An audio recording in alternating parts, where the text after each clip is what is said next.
I swear, my life was a joke. My mom is a filthy, rich tycoon, and my sisters are all drop-dead gorgeous with legs for days. They're also top-tier bosses in their respective fields. Yet, here I am, stuck in the countryside, fighting dogs for scraps. All because my astrological signs supposedly clash with Yangtze's. So my biological parents dumped me in the country to be abused. In the end, when they found out my arranged fiancé beat me to death, my whole family didn't shed a single tear. They literally packed up overnight to pray for good luck with Yang Zi. Now that I've been reborn, I'm absolutely done swallowing my pride to keep the peace. So, facing those stuck-up snobs in the Tang family, I didn't hesitate to make my stance crystal clear. Today you either make this bastard, who doesn't even know what kind of animals his real parents are, get the hell out, or I, your actual flesh and blood, will pack my bags. Take your pick. My dad Tang Hongda was furious. He raised his hand to slap me. Good thing I saw it coming. I grabbed Tang Yi and yanked him right in front of me. And just like that, Tang Hongda's vicious slap landed square on Tang Yi's forehead. Tang Yi was completely stunned. His expression went totally blank. Seeing this, Tang Hongda quickly pulled back his stinging hand, looking at Tang Yi with his heart breaking. My mom, Zhou Wanhua, threw herself forward to hug him. My third sister, Tang Suexing, and fourth sister, Tang Suyun, both teared up, thinking about taking Tang Yi to reunite with Yalan this weekend. Tang Hongda's anger flared up all over again. Tang Zhuo, you ungrateful punk. Do you honestly think I don't have the guts to kick you out? Hearing this, I waved my hand. If that's how it is, then I won't stick around to be an eyesore. I pulled out the documents I'd prepped beforehand and slammed them onto the table in front of everyone. Sign this family severance agreement, and I'm out of here. My fourth sister, Tang Suyun, is a law student. Even though she's still prepping for grad school and hasn't practiced in a real firm yet, she knows these legal codes inside out. Tang Zhuo, who are you trying to scare with these two trash pieces of paper? Severing family ties. This kind of agreement has absolutely zero legal weight. I totally knew Tang Shuiyun would say that, and I knew this severance agreement was basically useless in a court of law. So, I moved the severance agreement aside, revealing a second document stacked right underneath it. So, the severance agreement has no legal standing. But this declaration of voluntary renunciation of inheritance, that should hold up, right? I'm over 16, and I have full civil capacity. This declaration is 100% legally binding. Tang Zhuo, are you being serious? Tang Suyun looked at me in pure disbelief. It's written right here in black and white. I answered with absolute certainty, without a single drop of hesitation. The Tang family's empire is massive. Tens of billions in assets. Would be a massive temptation for anyone. But I had to show everyone in the Tang family, especially Tang Yi, that I had zero interest in their money. Only then would he back off and stop seeing me as a threat. My number one priority right now was to get the hell away from this toxic family. Of course, if I ever get the chance to step on the Tang family in the future, I won't show any mercy either. I cleanly signed my name on both agreements, and then slid them over to Tang Hongda and Zhao Wanhua. Standing off to the side, Tang Yi heard all of this, unable to hide the smug joy in his eyes. Tang Hongda snatched the pen off the table and cursed, you ungrateful punk. Think your wings are fully grown now, huh? You actually have the guts to challenge me. Then I'd love to see exactly how you survive without the Tang family. Zhao Wanhua saw Tang Hongda was about to sign the papers and hurriedly stopped him. She fake cried, Hongda, Zhuo is our biological son. Are you really cruel enough to cut ties with him? While speaking, she quickly shot him a look. Tang Hongda caught on instantly and stopped his hand. This little bastard made me so mad I wasn't thinking straight. Almost ruined the big picture. Watching Tang Hongda put the pen down, I turned and walked right up to Tang Yi, shoving him toward the door. Did you hear that? Mom and Dad still chose their real son in the end. How thick is your skin, you fake? Why are you still hanging around? Get the hell out. Zhao Wanhua and Tang Hongda's little exchange just now was also completely noticed by Tang Yi. His fists were clenched so tight that his knuckles were turning white. The smug joy in his eyes vanished. replaced by a deep, dark hatred. But he still put on a pitiful face and said, "Okay, if this is Mom and Dad's choice, then I'll leave." As soon as he said that, Tang Xuexing and Tang Shuiyun completely lost their minds. Tang Xuexing yelled frantically, "Mom, Dad, you guys are seriously disappointing. I've never seen parents as biased as you. If Yi leaves today, then you can forget about having me as a daughter." Beside her, Tang Shuiyun angrily chimed in, "Yeah, me too. If Yi goes, I'm never coming back to this house either." I knew full well that Tang Hongda and Zhao Wanhua treated Tang Yi like their literal lifeline. There was absolutely zero chance they'd give him up. That's why I purposely provoked Tang Yi to leave, to force their hand. But I never expected Tang Xuexing and Tang Shuan to provide such the perfect assist.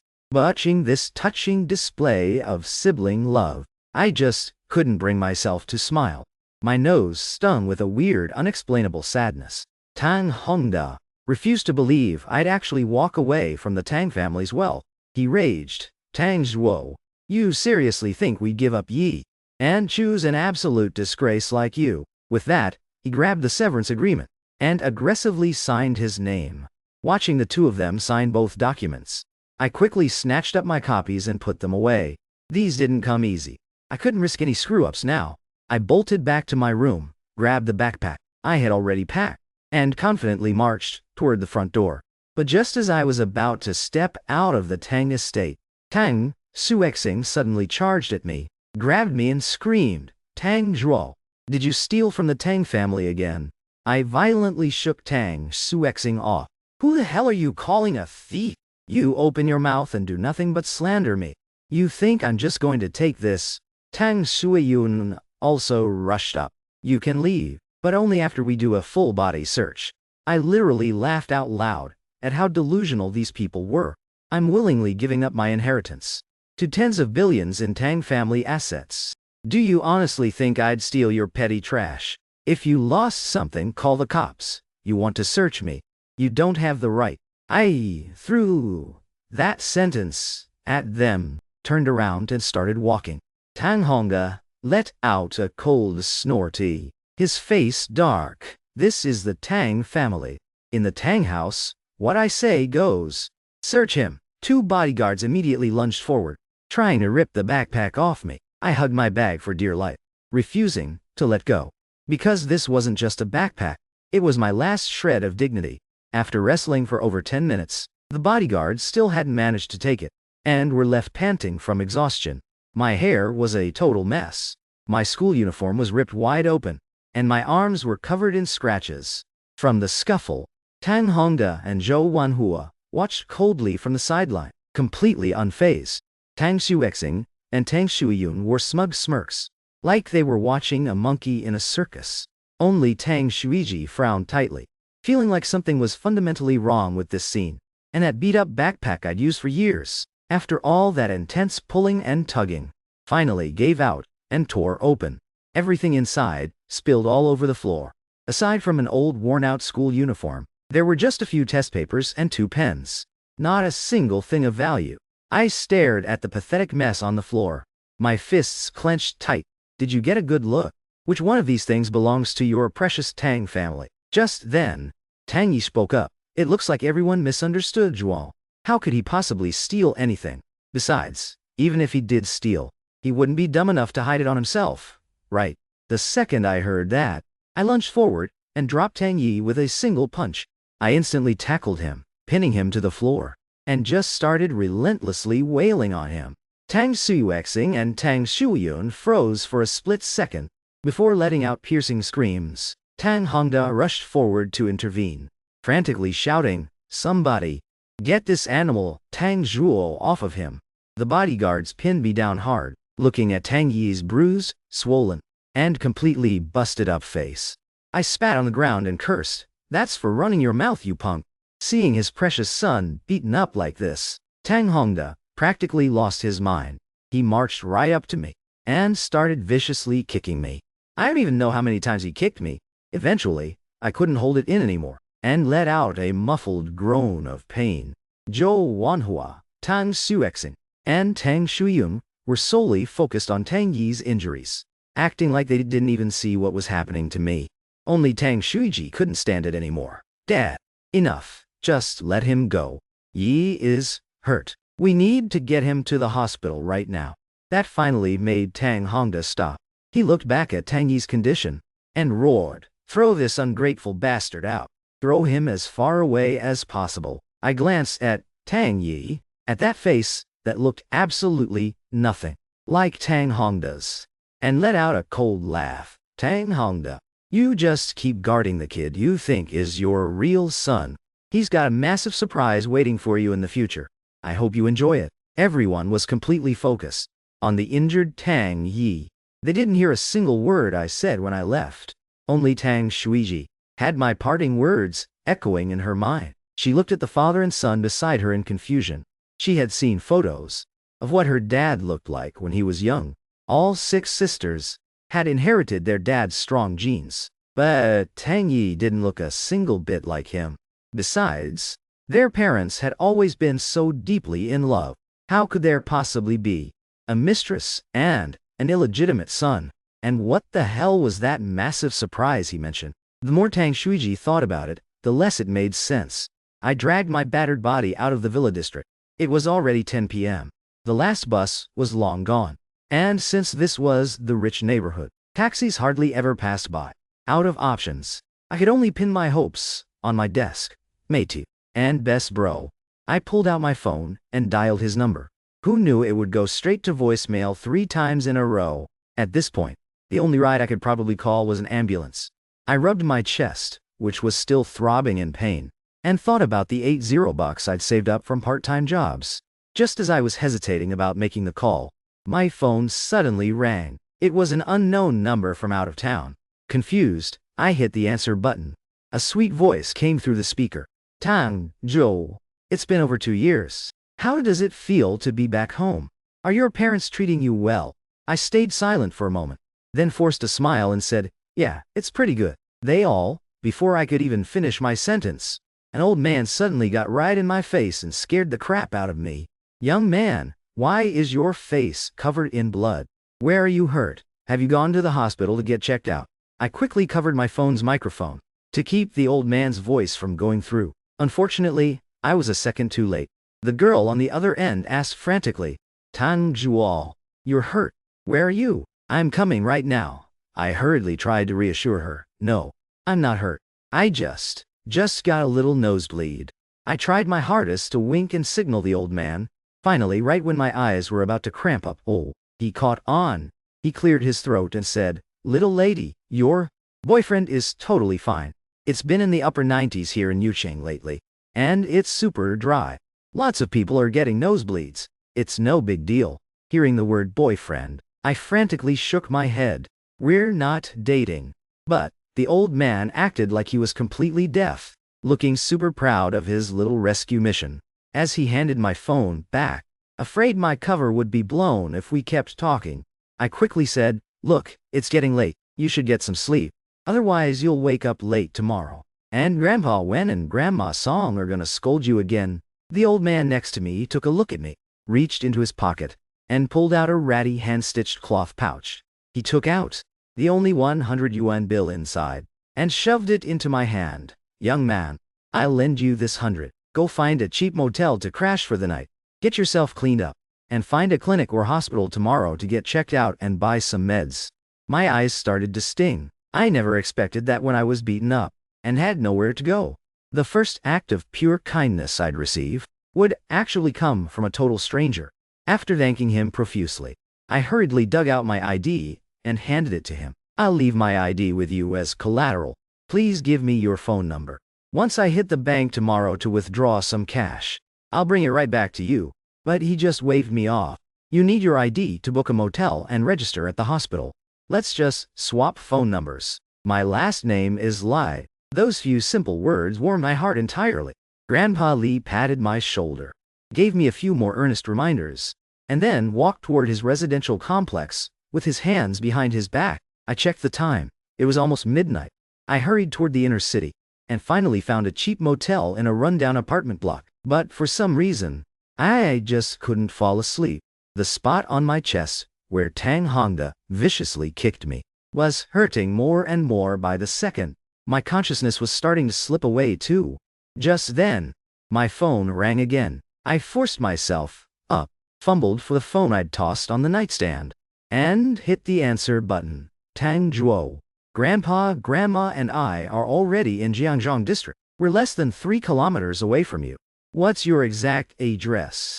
The girl's voice was like a clear spring in a quiet mountain valley, pulling my fading consciousness back just a little bit. I wanted to pretend everything was totally fine, but honestly, at that moment, I was in too much agony to even form a complete sentence. I used every last ounce of strength to reply. I'm at the Aishang Motel. Sensing the girl's worried tone on the other end, I wanted to say a few comforting words, but the escalating intense pain completely blurred my mind. A second later, I just passed out. Meanwhile, in a private hospital in Yucheng, after a series of tests and treatments, Tang Yi was finally wheeled out of the ERI. The attending doctor told Tang Hongda. The patient took a pretty bad beating, but thankfully it's all superficial wounds. He should fully recover after some anti-inflammatory meds and rest. However, he does have a mild concussion, so he needs to stay in the hospital for observation for a few days. Hearing this, Tang Hongda and Zhou Wanhua immediately crowded around. Inside the room, Zhou Wanhua looked at her son's bruised and swollen face, massive tears rolling down her cheeks. That damn Tang Zhuo! How could he be so incredibly vicious to Yi? Tang Hongda's brows were tightly furrowed, his face full of worry. Tang Shuiyun also chimed in with a malicious look.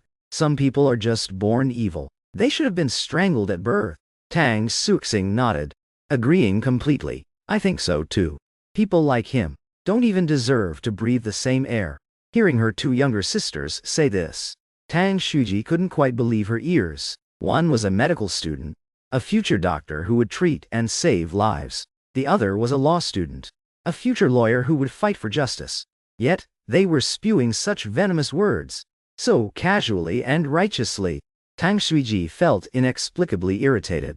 She checked the time. It was past midnight. Mom, Dad, you guys stay here with Yi. I have to go back and work overtime. Work overtime? Do you know what time it is, Shuji? And you still want to work? He's your brother. How can you be so cold-blooded? Zhou Wanhua looked up, her eyes blurred with tears, clearly very unhappy with Tang Shuiji's attitude, already feeling agitated, facing her mother's entirely unreasonable accusations. Tang Shuiji flared up instantly. So Tang Yi is hurt, and the whole world has to revolve around him. Is that it? Should we just abandon the company and stop making money? Should we all just sit here, guarding him and starve? Zhou Wanhua was startled, and literally didn't know what to say. Tang Hongda knew that his eldest daughter was an absolute, unapologetic workaholic, so he stepped in to smooth things over. Wanhua, Shuiji is right. The hospital has doctors and nurses. We family members can just take turns staying with him. We don't all need to be camped out here. Tang Shuiji gave Zhou Wanhua a meaningful look. Hear that? I'm heading back. If you need anything, just text me, and I'll have someone bring it over ASAP. Tang Hongda reached out and comfortingly patted Tang Shuiji on the shoulder. Then, looking at his son lying in the hospital bed, he ordered in a low voice, "Tell finance to freeze all the bank cards the family gave Tang Zhuo. From now on, whether it's living expenses or allowance. Don't give him another single cent. Since he wants to act tough and cut ties, then he can forget about ever spending another dime of Tang family money." By the time Tang Shuji got back from the hospital, it was already past 1 a.m. Afraid of waking them up with a call, she just texted the finance department instead. Who knew the finance manager was still awake? They replied right after she hit send. "Miss, young Master Zhuo has never gotten a dime for living expenses or allowance. His bank card has always just been an empty card. Do I still need to contact the bank to formally freeze it?" Looking at the reply from finance, Tang Shuiji was full of confusion, and called them directly, urgently demanding, "What do you mean, Tang Zhuo doesn't have any living expenses or allowance?" Being questioned out of nowhere in the middle of the night, the finance manager felt pretty blindsided. Though annoyed, they kept their tone completely professional. They calmly replied, You should really be asking Madam about this. I just do whatever Madam tells me to do. Then roughly, how much does he spend every month? Tang Shuiji asked casually. Hearing this, the finance manager couldn't help but roll their eyes over the phone. Tang Zhuo is just a young master on paper. In reality, he still has to work to pay his way through school, living worse than a kid from an average family. Tang Shuiji lives under the same roof with him, day in and day out. Could she really not see it? Why play blind? Ever since coming back to this house, young Master Zhuo hasn't spent a single cent of the Tang family's money. As far as I know, young Master Zhuo has always been working part-time jobs outside. He probably covers all his own expenses.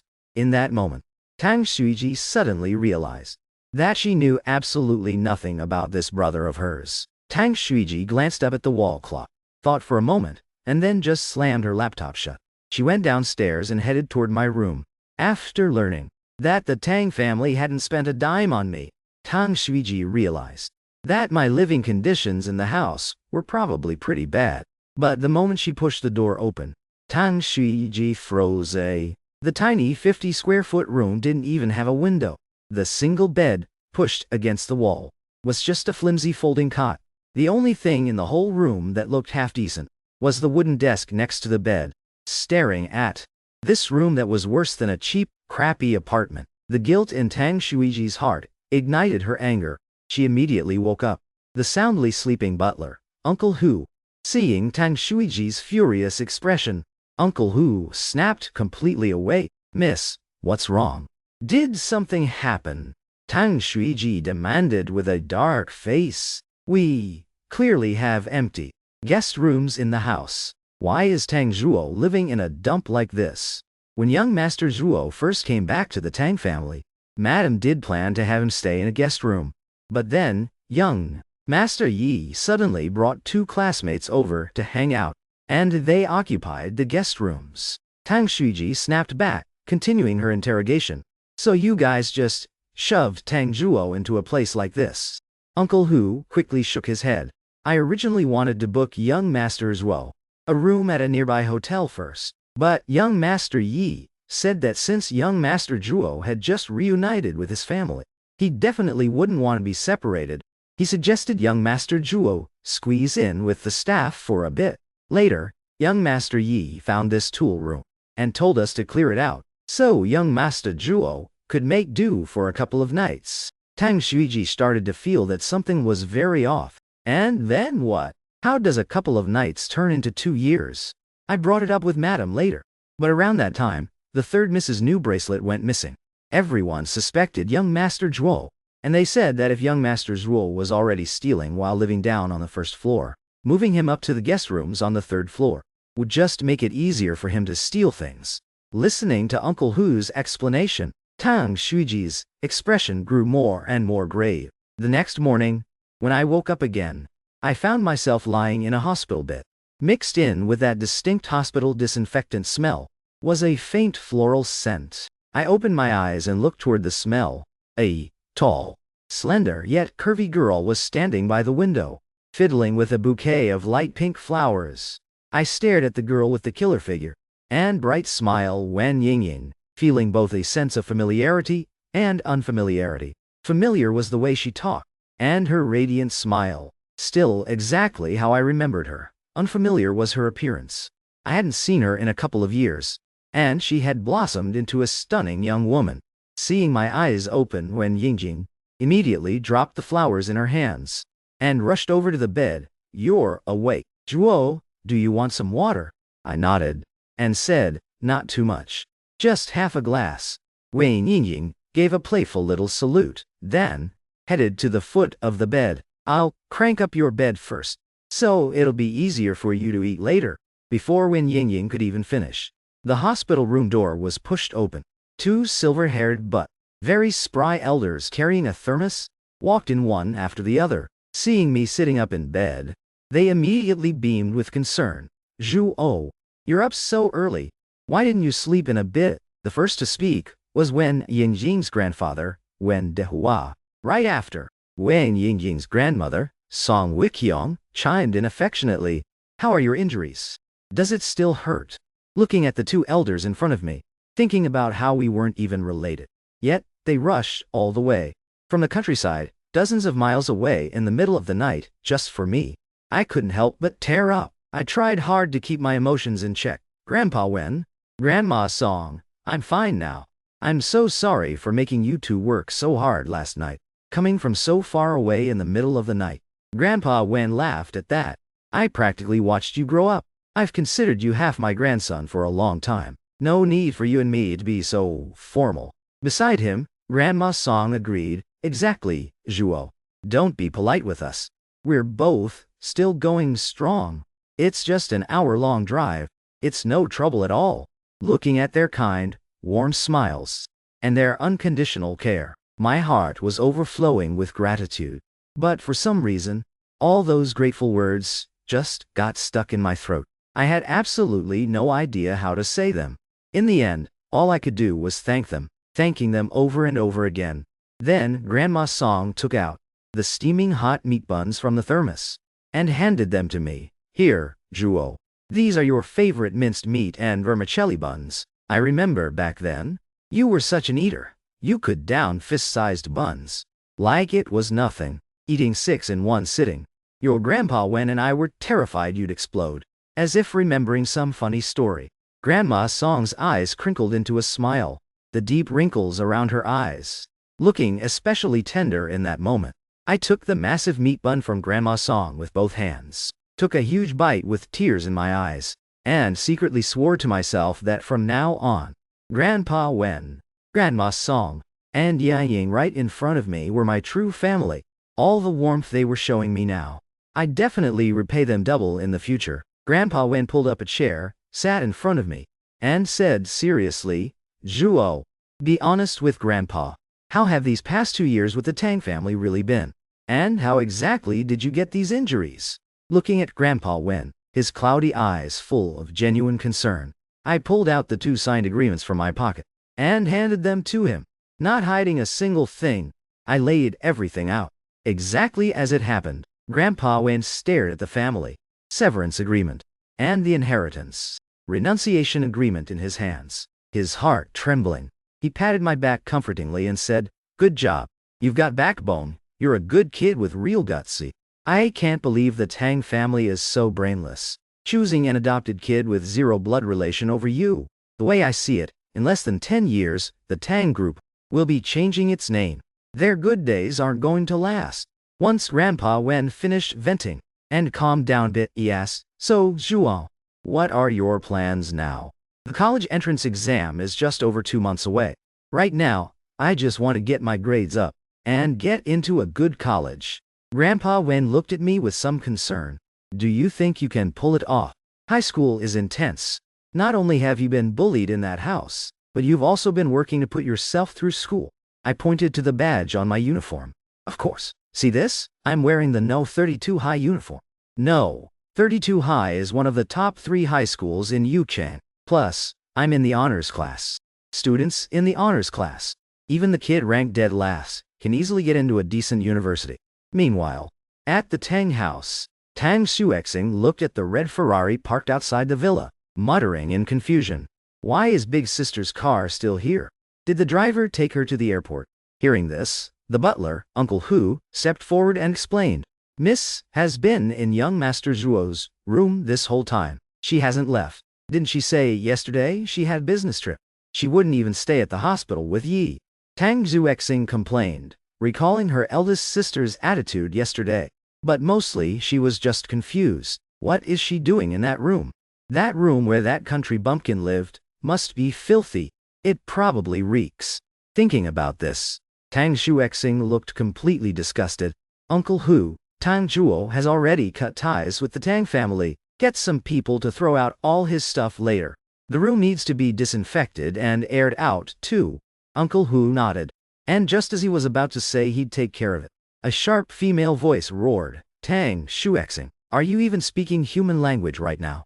At that moment, Tang Shuiji was standing in the doorway, hands on her hips, her face flushed with fury as she glared at Tang Xuexing. Tang Xuexing looked at Tang Shuiji, whose hair was messy, and who looked exhausted.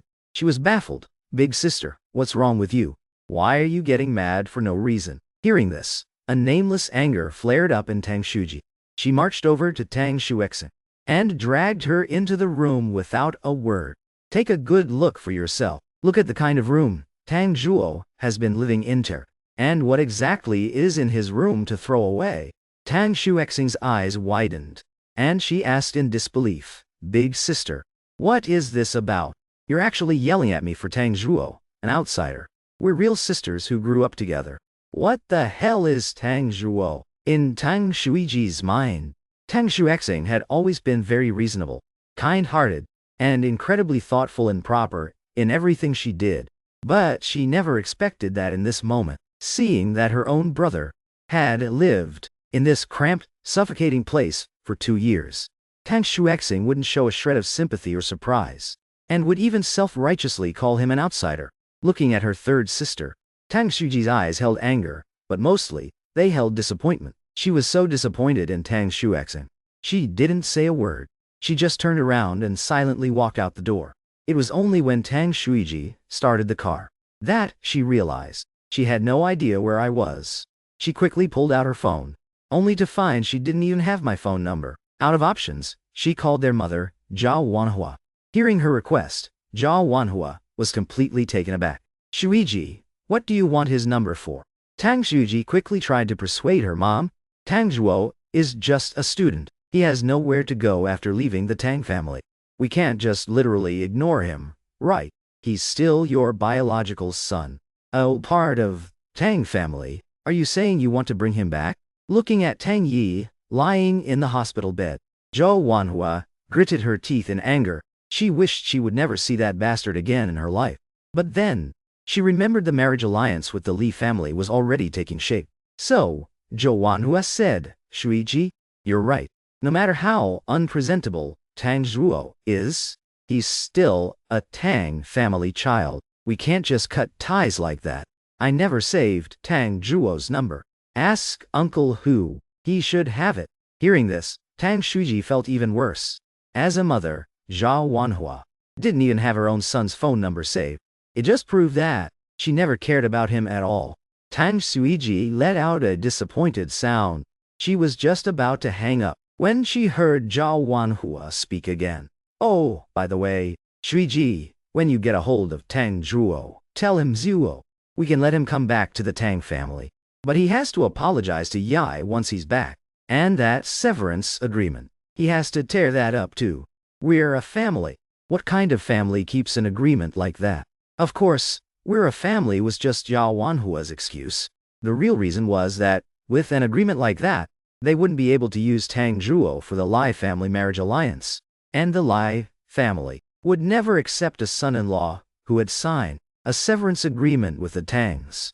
However, lying in his hospital bed, listening to the conversation between mother and daughter, Tang Yi silently clenched his fists. It's all fake. It's all completely fake. The one they really care about is still Tang Zhuo. If this keeps up, the Tang family's empire will definitely fall into Tang Zhuo, the real son's, hands.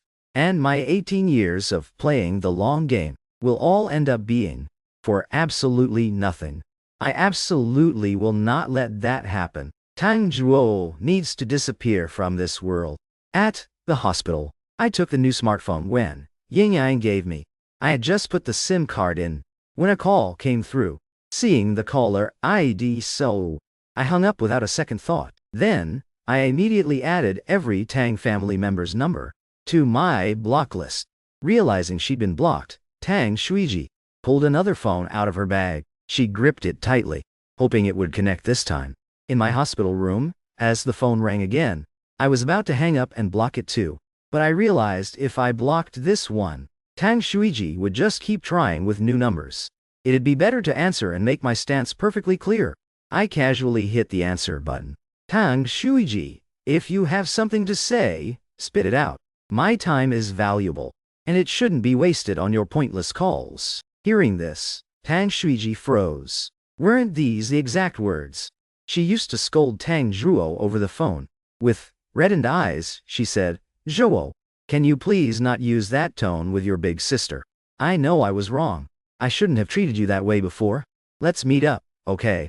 There are things I want to say to you in person. I didn't believe, for a second, that Tang Shuiji would suddenly realize her mistakes overnight. After all, my 18th birthday was in a month. The Tang family had been counting on announcing the Tang Li marriage alliance on that very day. Now, they just wanted to coax me back. So, I'd obediently agree to the marriage. Realizing this, my voice turned ice cold. Tang Shuiji, let me get this straight for you. I currently have absolutely nothing to do with you or your Tang family. With that, I hung up immediately and blocked that number too. From now on, I'm rejecting all calls from unknown numbers. Sitting in the driver's seat, Tang Shuiji stared blankly at the disconnected call, feeling incredibly hurt. And just like that, after 2 days in the hospital and 7 or 8 4D drips, I felt like I was back to the land of the living. Thinking that tomorrow was Monday, I knew I had to get back to school, otherwise I couldn't face my teachers. But more importantly, seeing Grandpa Wen and Grandma Song running themselves ragged to take care of me was making me feel incredibly guilty. I told the 2 elders I wanted to be discharged. When Grandpa Wen came back from doing the paperwork and shoved a piece of paper into my hand, I thought it was the medical bill for the last few days. But to my surprise, it was an injury evaluation report. I looked at Grandpa Wen, confused. He explained, "When I brought you in the other day, you were already passed out from the pain.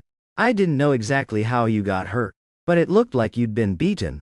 So I had the hospital do an injury evaluation, though without going through official police channels. Its legal weight might not be as strong, but you should hold on to it. It might come in handy later." Hearing this, I really didn't know what to say. Things I hadn't even thought of myself. Grandpa Wen had considered so thoroughly. Grandpa Wen, I really don't know how to thank you. Grandpa Wen patted my shoulder and said, "We're basically family. Why are you saying all this? Come on, let's go home." 20 minutes later, staring at the massive grand villa in front of me, I was absolutely dumbfounded. Seeing my shocked expression, Grandpa Wen laughed. "Zhuo, I didn't tell you before, but Grandma Song and I run a small business in Beijing. It's doing all right. Zhuo, from now on, you're going to live with us. Just consider it keeping us 2 old folks company." Just looking at this villa, it was obvious this was no small business. I wisely didn't press further. Gave Grandpa Wen a thumbs up and laughed. "Oh, I see. I never would have guessed, Grandpa Wen, that you were actually an undercover business tycoon. My eyesight is terrible because I had school tomorrow." Wang Yingying headed back to Beijing right after dinner. As for me, since I was hospitalized for 2 days, I hadn't been able to repay the old man from the other night. After my repeated insistence, the old man had given me his address. When I arrived at his door, I was just about to knock when I realized the heavy security door was wide open. An angry voice came from inside. "Tell me yourself. What did you promise me back then? 3 years. If you didn't make a name for yourself in the gaming industry, you'd accept your fate, come back, and take the civil service exam, find a wife, settle down, and live a normal life. But it's been 7 or 8 years now, and you still won't accept it. If you keep this up, how am I supposed to face your mother when I die?" The old man's rant was cut off by a younger man's voice. "Dad, this is my life. My life is my own choice. Whether I succeed or fail has nothing to do with you or Mom. In this world, not everyone has to get married, and not everyone likes the predictable life of a civil servant. Just focus on living your own life well. Stop worrying so much about me." As soon as he finished, along with the sharp sound of a glass shattering, something crashed heavily to the floor. Then came the young man's frantic yell from inside. "Dad, what's wrong?" Hearing this, I didn't care about anything else, and quickly pushed open the ajar door and rushed in. Together, we lifted the old man onto the sofa nearby. Just as I was about to call an ambulance, I saw the old man wave his hand and point to a nearby first aid kit. The young man finally snapped out of it and hurriedly went to find the medicine. Seeing the room in complete chaos, with not just broken glass, but scattered documents everywhere, I bent down to pick them up, only to realize that these documents were printed with early drafts of games, things like Fruit Ninja animal restaurant, parkour, paradise, airplane battle. They were all games that had been developed countless times before, with zero originality. No wonder this guy had been in the industry for 7 or 8 years, and still hadn't made a name for himself. After about 10 minutes, the old man finally recovered after taking his medicine. I quickly took the 100 yuan from my pocket and put it on the coffee table. Sir, here's the money I owe you. The old man still seemed steeped in anger toward his son. He waved his hand, signaling me to just leave the money and go. Before long, the young man also followed me downstairs, looking completely dejected. Hey, I said, staring right at him. Cutting straight to the chase, I want to collaborate on a game with you. I guarantee this game will be a nationwide sensation. Hearing my words, the guy actually laughed. A nationwide sensation. Kid, aren't you afraid of choking on your own hot air? I calmly replied, bro, you haven't even heard my idea yet. Why are you so sure I'm full of it? Just because I'm young and just a high school student. But you should know better than anyone that the gaming industry isn't about age or experience. It's about creativity, the business model. And I didn't finish the sentence, but instead looked at him, pausing intentionally. The guy totally didn't expect that despite my young face, my tone carried a maturity that didn't match my age at all. Suddenly, he really wanted to hear what kind of insight a high schooler could possibly have. Seeing his expression soften, as if he were interested, I slowly and deliberately spat out 4 words. Playing human nature. The man repeated it thoughtfully, and suddenly his eyes lit up, as if he had just realized something. But he quickly pushed the thought down. Those 4 words are easy to say, but putting them into practice is harder than climbing to heaven. If human psychology was that easy to manipulate, I would have made it big 800 years ago. After hearing me out, the guy realized I hadn't stopped him just to pick a fight. He hit the push to start button, turned on the car and said, all right, enough of this. Kid, if you want to get into the industry, focus on studying first. We can talk after you get into college. If you don't get in, talking is just a waste of breath. Seeing that he didn't want to keep talking to me, and had zero intention of collaborating, I immediately shifted gears. Bro, let me ask you something then. Can your company make a tile matching game? You know, the kind where you match 3 identical cards to clear them. It doesn't need to be super complex, as long as it can run as a WeChat mini program. Hearing this, he asked with a hint of disdain, this nationwide sensation of a game you were talking about, is this it? Isn't that just a basic match 3? Don't worry about the details, bro. Just tell me, if I pay your company to make it, roughly how much would it cost? Wait, you want to pay us to make it? He stared at me, in complete shock, like he couldn't believe his own ears. I nodded. The game's rules, mechanics, psychological hooks, and other details will all be provided by me. You guys just need to follow my specs and build the actual game. He looked me up and down, seeing how totally serious I looked, and that I wasn't joking around. He thought for a second, and threw out an absolute rock-bottom price, 28.0. What? 28.0? I knew these minigames were cheap to develop, but I didn't think they were this cheap. It only costs 28.0. How about this, bro? To make things easier for us to collaborate later, let's exchange numbers. I'm Tang Zhuo, a senior, at number 32 high. What should I call you? He grabbed a business card from his center console and handed it to me. I'm Shou Hailing. My number is on there. If you ever actually get it together, give me a call. Once I got home, I immediately Baidu'd what games Zhou Hailing's company had produced. After testing out a few of their more popular ones, I noticed that while the games lacked originality, they ran incredibly smoothly, and the user experience was really solid. That put my mind completely at ease. Bright and early, the next morning, Jiang Tiaming, eating cup noodles for breakfast, spotted me walking into the classroom. He shouted from across the room, Tang Zhuo, have you eaten? I've got noodles here, you want someone? I walked over, dropped my bag and said, I've already eaten. You ate? Did the sun rise in the west today? Your parents actually waited for you to eat breakfast. Jiang Tiaming is super straightforward, and often speaks without filtering his thoughts. As soon as the words left his mouth, he realized he'd said the wrong thing. He quickly scratched his head, and awkwardly tried to explain, Tang Zhuo, I didn't mean it like that. Seeing Jiang Tiaming looking so apologetic, I patted his shoulder and said, "It's fine. I've already cut ties with them." "What?" Jiang Tiaming looked utterly shocked, almost doubting his own ears. I pulled out my phone, found the photo of the family severance agreement, and handed it to Jiang Tiaming. "See for yourself." Jiang Tiaming squinted at it, his jaw dropping in surprise. Then he threw up a thumbs up, ballsy. "Tang Suo, I didn't know you had it in you. With how they treated you, you should have cut them off ages ago." After saying that, as if struck by a thought, he leaned in with a sly grin, winking as he asked, "Tang Zhuo, does that mean you had to move out of the Tang house? Why don't you come crash at my place? Living alone is boring as hell anyway. We can keep each other company. Game all night, that kind of thing." Seeing Jiang Tiaming acting all eager, I waved him off. "Man, your timing sucks. It's a little late for that. When I cut ties with them on Friday and left the Tang house, I called you 3 times and it went straight to voicemail."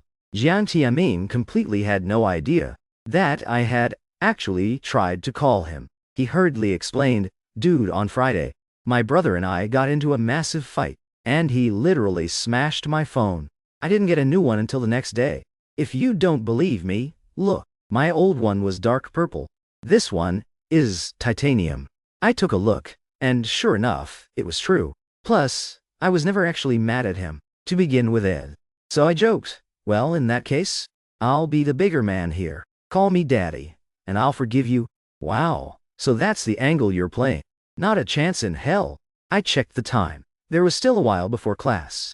So I pulled out my phone, opened the notes app, and started drafting game mechanics based on memories from my past life. A moment later, Jiang Tiaming, finishing his noodles, wiped his mouth, slapped my shoulder, and said, "Dinner's on me tonight. How about it? Any restaurant in Yukang you pick." I was super focused on writing, so when he randomly slapped me, I practically jumped out of my skin. Seeing my massive reaction, Jiang Tiaming leaned in curiously. "What are you writing? Why are you so jumpy?" When he got a clear look at what was on my notepad, he asked, confused, "Why the hell are you writing down game rules? And what's this about win rates and monetization models? Don't tell me you're trying to start a business and make a game." I chuckled. "You know me too well, Tiaming." Jiang Tiaming immediately got hyped. "So when's this game gonna be ready? You gotta let me be the very first person to play it." I glanced at how impatient he was. "It's gonna be a while. Check back in half a year, maybe." "Why? The game looks pretty straightforward. Is it really that technically difficult to make?" Jiang Tiaming looked at me, completely baffled. "This game, does it have some insane technical hurdle?" To his surprise, I casually dropped 2 words. "No money." Jiang Tiaming totally didn't expect that to be the reason.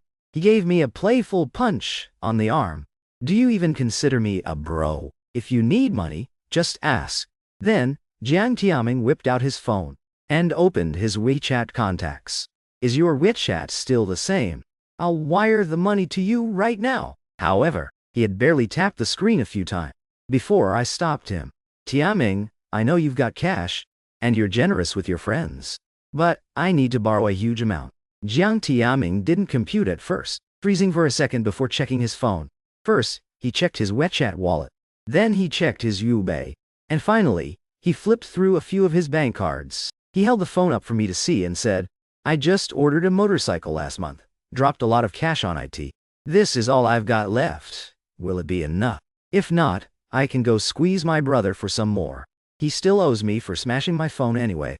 I glanced at the screen. I couldn't believe it. This kid, who drops nearly 6 figures a month, somehow still had nearly 2 million in the bank.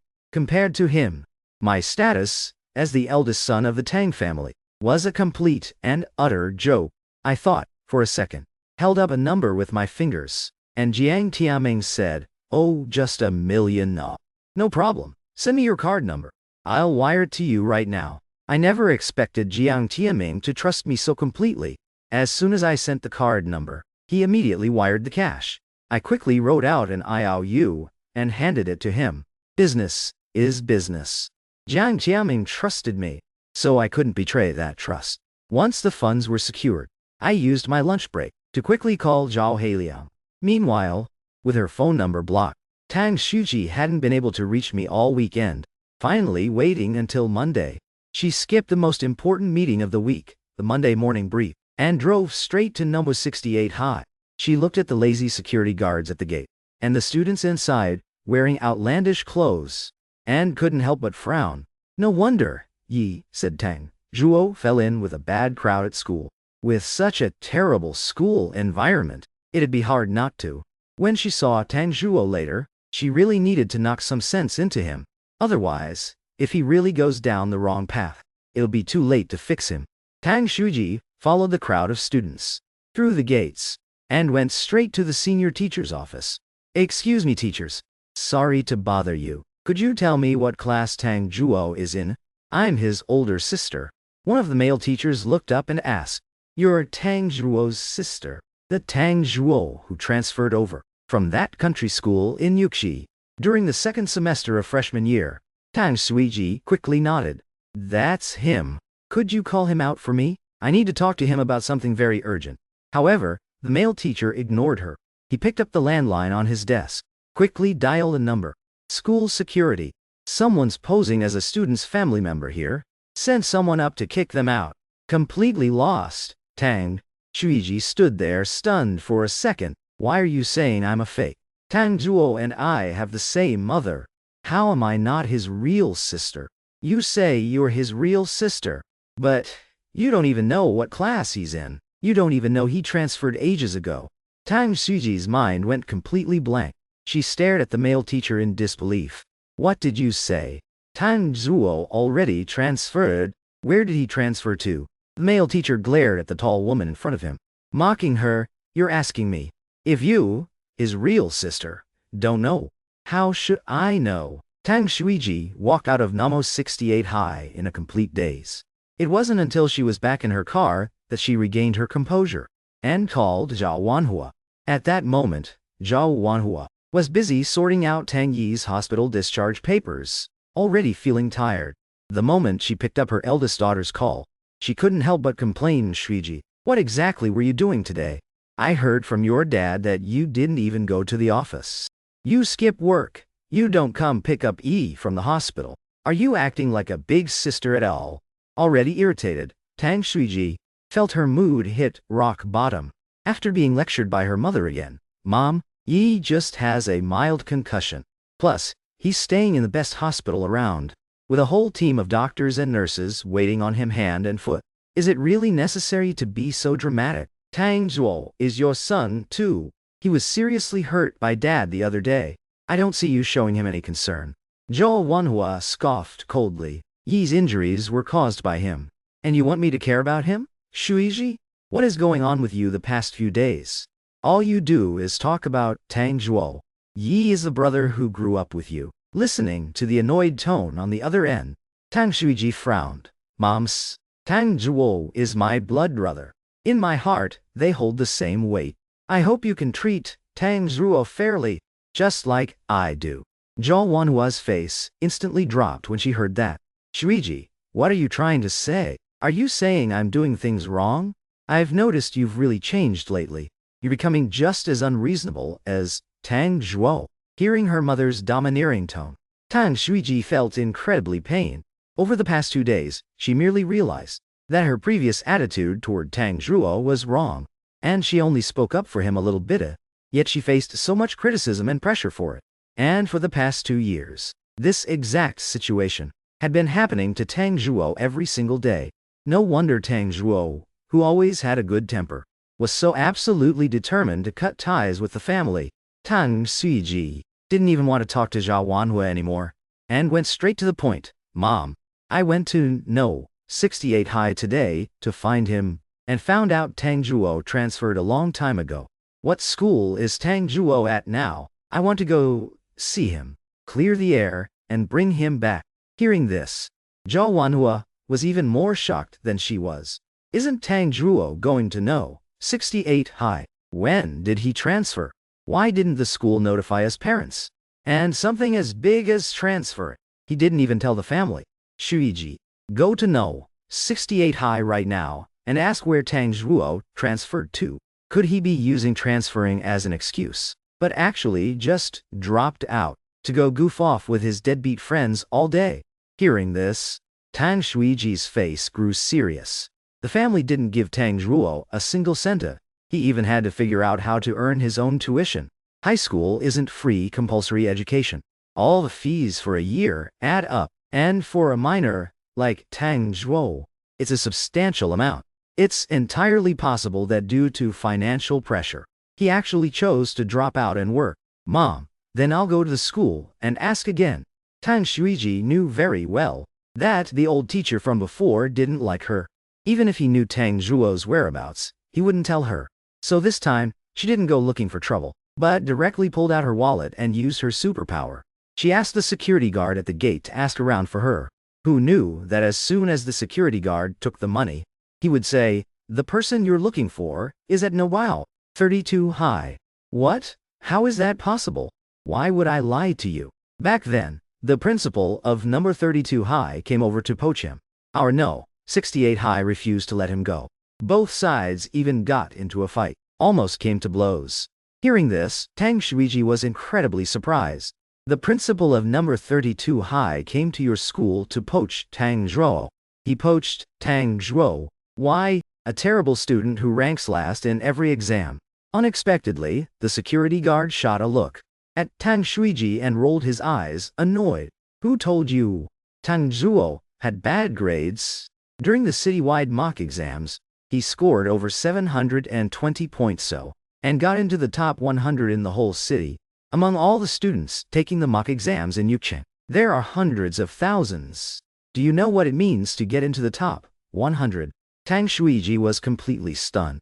You have to know, not just her, but all her 5 other sisters in the family had never made it into the top 100. Before Tang Zhuo came to Yucheng, he had always been in a country school. After transferring to Yucheng, he went to Nobo 68 High, which has the worst teaching quality. Under such study conditions, he still managed to get such good grades. If he had studied in the best environment since he was young, with top-tier teachers providing one-on-one tutoring after class, he might even have become the city's top scholar. Thinking of this, Tang Shuiji was totally thrown off. Before, she merely felt that she didn't understand this brother very well. Now, it seemed it was way beyond not understanding. He was virtually a complete stranger. After getting the news, Tang Shuiji immediately drove to number 32 High. It was after school, and the school gates were crowded.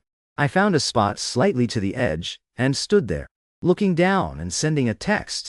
Just then, a pair of delicate high heels stopped right in front of me. Seeing who it was, my face instantly darkened, and I turned to leave, without a word. Tang Shuiji quickly grabbed me, looking full of concern. Zhuo, it's been so long. Are you still mad at us? She looked at the wound on my chest. Does it still hurt? Let big sister take you to the hospital to get checked. I let out a cold laugh. When I was getting kicked by Tang Hongda, she stood by and watched, doing nothing. She wasn't this attentive then. When I was practically dying from the pain in the motel, she didn't even bother giving me a call.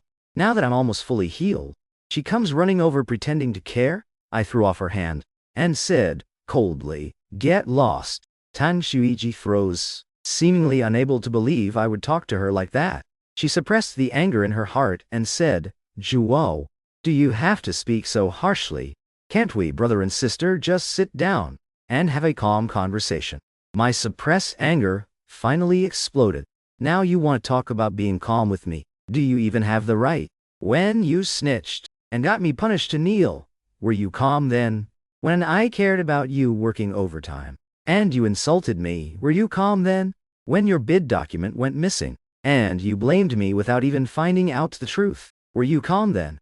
Tang Shuiji was left utterly speechless by my questioning, tears falling down her cheeks. Seeing this, I couldn't help but scoff. Save it. Those crocodile tears don't work on me. Tang Shuiji wanted to explain herself, but I just shoved her aside and took big strides toward a motorcycle. Tang Shuiji looked up. A guy wearing a ripped t-shirt and several metal chains layered around his neck. He was slouching around, looking exactly like a delinquent who didn't do anything productive. I took the helmet Jiang Tiaming handed me. Just as I was about to put it on, I saw Tang Shuiji aggressively chasing after me. She snatched the helmet right out of my hands and violently smashed it onto the ground, leaving a long, deep scratch on it. Seeing this, Yang Tiaming's anger instantly flared up. Are you out of your freaking mind? Why are you smashing my helmet? Tang Shuiji, however, didn't feel she did anything wrong in the slightest. She pointed angrily at Jiang Tiaming. You little delinquent one. I smashed your helmet, so what? I'm warning you, if you ever dare to come hang out with Tang Zhuo again, I'll make sure you don't have a place to stand in all of Yucheng. Seeing her act like this, I raised my hand and slapped Tang Shuiji right across the face. Pick it up. Tang Shuiji clearly hadn't expected me to actually hit her. She stood there completely stunned, holding her burning cheek, unable to believe it. She spoke. Zhuo, you actually hit me over your deadbeat friend. I'm your real sister. But at this point my patience was completely worn out. I backhanded her with another slap. I told you to pick the damn thing up. Standing to the side, Jiang Tiaming was entirely dumbfounded, seeing that Tang Shuiji showed zero intention of bending down to pick up the helmet. I turned to Jiang Tiaming and asked, if I remember correctly, this helmet of yours is a limited edition, worth over 100,000, right? Jiang Tiaming nodded, not knowing what I was doing. Global limited edition. Bought it for 120,000. Getting the exact answer, I immediately pulled out my phone and called the cops. Officer, I'd like to report a crime. Someone intentionally destroyed private property. Tang Shuiji stared at me like I was crazy, asking with immense pain, Zhuo, you're actually calling the cops to arrest me over this delinquent? Jiang Tiaming saw this and pulled me aside, asking in a low voice, are you seriously letting the cops handle this? This helmet is worth a lot. Once you call the cops, the nature of this completely changes. The cops nearby got there fast. After asking a few quick questions, they took all three of us down to the station. The whole sequence of events was perfectly clear, and there were cameras at the school gate. Tang Shuiji knew this full well, so she didn't try to deny anything. She just straight up admitted it. She pulled a bank card out of her bag and handed it over. Rolling her eyes at Jiang Tiaming, she said with complete disdain, whatever. How much could a helmet possibly be? Are you little delinquents so desperate for cash? My money is all on this card. Just tell me how much, and I'll pay it. As soon as she said that, Jiang Tiaming's temper flared instantly. He clenched his fists and lunged at Tang Shuiji. What kind of garbage are you spouting? When the hell did I ever try to extort you? The officer handling the case glared at Tang Shuiji, then turned and yelled at Jiang Tiaming, hey kid, sit down. Are you seriously trying to hit someone right in front of me? Originally, the officer thought it was just a helmet, and probably wouldn't reach the threshold for criminal destruction of property. He figured he'd try to get both sides to settle privately. If they could avoid the official process, they should. But when he actually verified the price of the helmet, his whole demeanor instantly became dead serious. This helmet was actually a global limited edition, originally retailing for 120,000, and the current market price had skyrocketed to somewhere between 300,000 and 400,000. A value exceeding 100,000 already falls into the huge amount category, constituting a criminal offense. She was facing 3 to 7 years in prison. Tang Shuiji originally thought paying some money would make it go away. She never expected the police to tell her she was being detained. Tang Shuiji's eyes widened, her face full of disbelief. It's just a broken helmet. On what grounds are you detaining me? That little delinquent is obviously trying to extort money.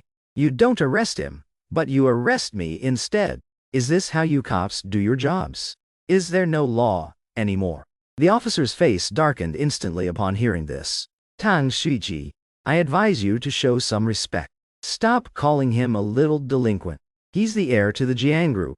Forget a helmet worth over 100 grand. Even a helmet worth millions is pocket change to him. Tang Shuiji's heart instantly sank. The Tang family's main business was a restaurant chain, and they had quite a few business dealings with the Jiang Group.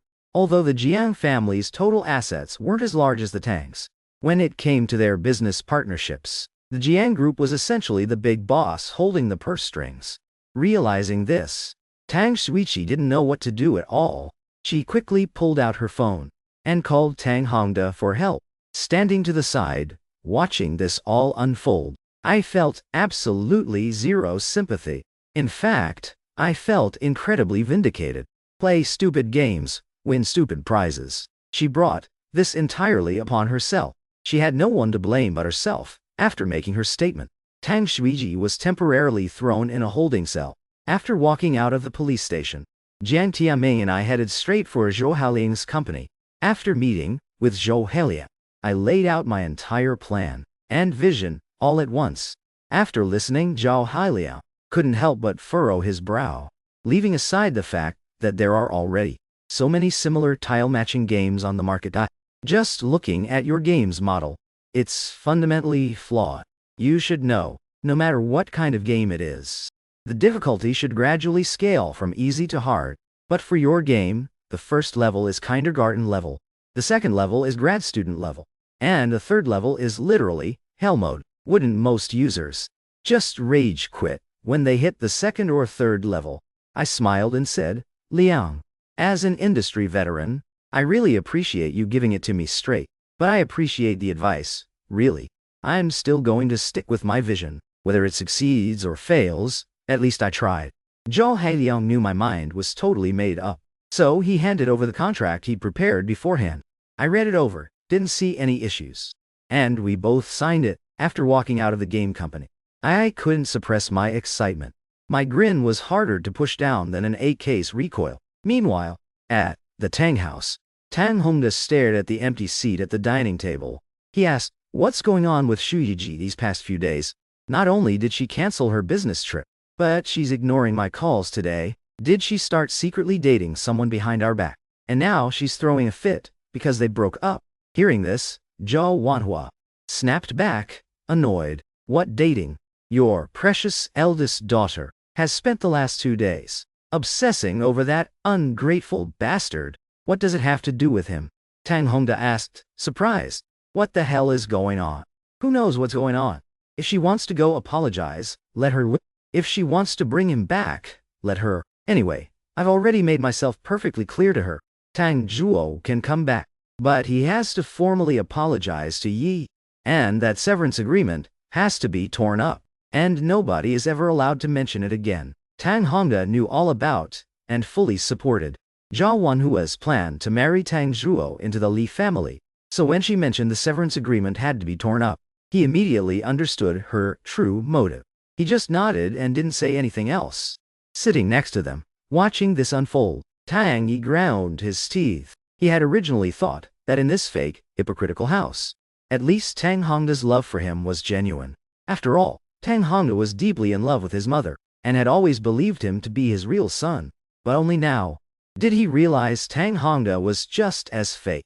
Tang Yi looked at Tang Hongda with red eyes, just as he was about to offer a few comforting words. Tang Hongda's phone started ringing. Seeing it was a call from Tang Shuiji, Tang Hongda answered with a dark face. However, before he could even start yelling at her, Tang Shuiji's sobbing voice came through the speaker. "Dad, I've been detained." "What?" After Tang Hongda blurted that out, noticing everyone else looking over nervously, he put it on speaker. Tang Shuiji didn't dare hide a single detail, and poured out the entire story from start to finish. "Dad, I'm so sorry. I honestly didn't know that helmet cost 120, and I had no idea Tang Zhuo's friend was the heir to the Jiang group. I really thought he was just some street punk." After hearing the whole story, Tang Hongda felt sick. Yang Wenyao is a sly old fox. Back when Tang Group was negotiating a deal with them, they couldn't get the upper hand at all. Now that Tang Shuiji had practically handed herself over to them, wouldn't he just squeeze them for all they're worth? Just then, Zhao Wanhua spoke up from the side. "What's so hard about dealing with this? Isn't that Jiang kid Tang Zhuo's friend? Just have Tang Zhuo tell him to drop the charges. Tang Shuiji is his own flesh and blood sister. I don't believe he'd just stand by and watch his big sister go to jail." The next day, during study hall, our homeroom teacher, Liu Wei, suddenly appeared at the classroom door. "Tang Zhuo, step outside for a moment." I looked up, totally confused. As soon as I walked out of the classroom, Mr. Liu said, "Tang Zhuo, your mother and sister are here at the school. They're waiting for you in the office right now." Hearing this, I stopped dead in my tracks. Quickly, pulled out my phone, and pulled up a picture. Mr. Liu, look, this is a photo of my household registration. I'm actually an orphan. Liu Y's heart sank. Tang Zhuo. Why didn't you tell me this? The government has support programs for kids in your situation. If I had known earlier, I could have helped you apply. Mr. Liu, thanks for the thought, but I have my reasons. Hearing the word, reasons, Liu Y immediately understood. He patted my shoulder and comforted me. Tang Zhuo, don't worry, I will absolutely keep this a secret for you. I won't tell anyone. There's only 2 months left until the college entrance exam. You hurry back and focus on studying. If there's anything you don't understand, just come to the office and ask us. After that, Liu Y walked back into the office, visibly angry. Seeing Liu Y, Zhou Wanhua hurried over. Mr. Liu, where is Tang Zhuo? Why didn't he come? Liu Y looked at the woman in front of him, his face dark. I'm sorry, but we can't let students randomly meet with unidentified outsiders. If you too want to see Tang Zhuo, you must prove your identity. Do you have your household registration book? Please show it to me. Hearing this, Zhou Wanhua's temper immediately flared up. She glared at Liu Wei. What kind of ridiculous rule is this? A mother comes to school to see her own son, and she actually needs a household registration book. This is absurd. Standing next to her, Tang Shuexing quickly grabbed Zhou Wanhua's sleeve, and then politely said, Mr. Liu, these days, an ID card is all you need. Who walks around carrying their household registration book? Aren't you just trying to make things difficult for us? Hearing this, Liu Wei just found it ridiculous. No household registration book. Then you must have a family photo, right? Don't tell me. You don't even have a single photo of him on your phones. I'm sorry. Our family doesn't really like taking pictures. Then you at least have his phone number, right? Give Tang Zhuo a call. As long as he agrees, I'll take you to see him right now. This sentence left both Tang Shuexing and Zhao Wanhua completely speechless. Seeing that the mother and daughter couldn't produce a single shred of proof, Liu Wei's patience was completely gone. He pulled out his phone and dialed the police. Seeing this, Zhao Wanhua realized things were going south. The two of them practically bolted from the school. Tang Hongde never imagined that not only would Zhao Wanhua and Tang Shuexing not only failed to contact Tang Zhuo, but were almost taken to the police station. It seemed Tang Zhuo was dead set on cutting ties with the Tang family, thinking about how just to secure an alliance with the Lai family. Even though their daughter had mental health issues, he still confidently declared that it was an honor for the Li family to favor his son. Now, he didn't know how to explain this to the Yi family. Thinking about this, Tang Hongde felt incredibly frustrated, and now, this mess with the Jiang family had blown up. If they ended up offending both of these major Yuchang families, forget expanding the Tang business outward, they might not even be able to maintain their foothold. Out of options, Tang Hongde had no choice but to dig out Jiang Wenya's number. A moment later, a resonant, powerful male voice came through the phone. Director Tang, is today some special occasion? You're actually calling me. Hearing this, Tang Hongde spoke with utmost politeness. Director Jiang, what are you saying? We've been partners for years. We're both friends and comrades in arms. Can't I call you up just to chat and grab a cup of tea?